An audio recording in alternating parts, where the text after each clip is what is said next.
Pano, we're used to these derbies coming right down to the wire. Was this a nice change of pace just to have yourselves absolutely hammer them?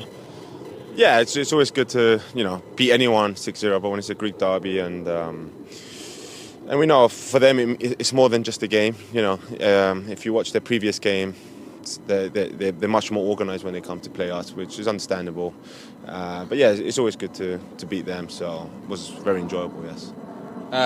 Talk to me about Johannes pecs. Everything he's shooting. I mean, you made the line before, bend it like pecs, which I then totally plagiarised. But when you added a right back to your team, he's a very good right back. But did you expect these sorts of goals from him? Well, listen, I got obviously good reviews. From the person that recommended him. Told me he basically said he's basically a pro. And when I first saw him, I was like, okay, very technically sound. He's 7 across the board. But then, funny enough, last week on Sunday, someone on the bench had played with him and he's just like, let him take it. So then that's when I started yelling, just, because I think Nealis was going to take it. And I said, let Pexy take it. And then here we are. In 3 days, he scored 4 goals. And it's, it's always great when you get goals from somewhere else. You're not relying just on Joe Holland. And obviously, Siobhan has chipped in the most. But, he's got 7, 8, and Pexy's got 4 in 2 games. So it's good, we are that kind of side that goals can come from anywhere. Our centre-backs, we've not yet scored from a corner, a set-piece header, but we've got a lot of scorers in our team. So, yeah, it's a wonderful asset to have. Like you're getting a set-piece and he's going to hit the target. So, yeah, it's wonderful. It's a luxury to say. So now you've gone to the top of the table tonight. You've only dropped 2 points in 7 games. Does this feel about the best start to defending the league title that you guys could wish for?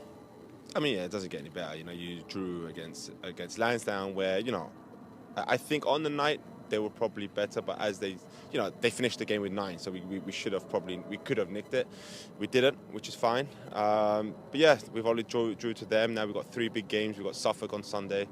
We've seen what they can do. They were 3-1 up with 10 minutes to go against the Greeks and dropped it, so they are capable of causing an upset. Then we've got Zumschneider. Then we've got the Open Cup. So it's a very big. It's a big run in. Theoretically, we play the weakest sides in the league, but Nyack drew 1-1 to Lansdowne, so they're obviously not weak. And Suffolk were beating Greeks 3-1. Then we got Zoom in the State Cup at Roosevelt, which is never an easy place to go. So, as far as we look, it doesn't matter because it's the next game. We need to keep going. Thank God we have a big squad and capable. We still have 4 or 5 starters that are out, and obviously Mehdi is out with his shoulders, and we don't know how long. So everyone's playing their role. Players are frustrated in the beginning of the season because they want to play, everyone's healthy, and then, life happens and injuries happen. So it's a blessing to have everyone capable in our squad. So, lastly, Joe Holland working his way back. You've been able to play him in these last 2 games. He's been a big miss. Hit the post. Probably a 100% fit Joe Holland would have finished that. Everything else was beautiful. The first touch, the second touch. How do you feel? How close do you feel that he's to full fitness? Is he going to play an important role in these next few weeks? Do you think? He's very close. It's just his mentality. I would say you're a pro by your mentality. So I trust him. He tells me how he feels, and I go along that. I'm not going to make the decision for him because if anything goes wrong, I want it to be his decision. But, can he start? Yeah, we could start him. But it's just we have the Siobhans and the Luises here and, and the Matt Fosters and the Camille. So there's no need to force it.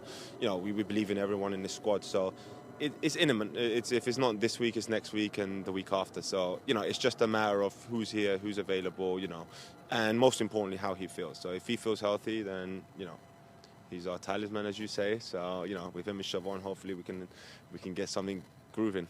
You got a very stacked squad, as you said, but a part of you's got to feel very excited to finally see Siobhan and Joe Holland fully fit, because obviously Siobhan last season was coming back from injury and played an important role, but if they get both 100%, it's going to be pretty difficult for them to stop. Yeah, look, when you look at things on paper, like you said, Siobhan came back from an ACL, and his first game was the Greeks against Hofstra. So, and that was the first time he actually played competitive football. Now he's getting better, he's getting fresher, as you can see, and then Joe gets injured. Then we have Luis, don't forget we have Seba that's around and he's not been able to play, and I'm always looking to improve, and try and, my thing is I look at a player and, if I'm not here tomorrow and they are, can they influence? And I don't look for today, I look for tomorrow, but, we still have Dylan not here and Booster is still away. You know, he's another one that's injured. So, yeah, I mean, it's a healthy competition. So, it comes together, it breaks down, but we're very deep, and we're deep enough to I think see it through for now. But hopefully, not too many more injuries.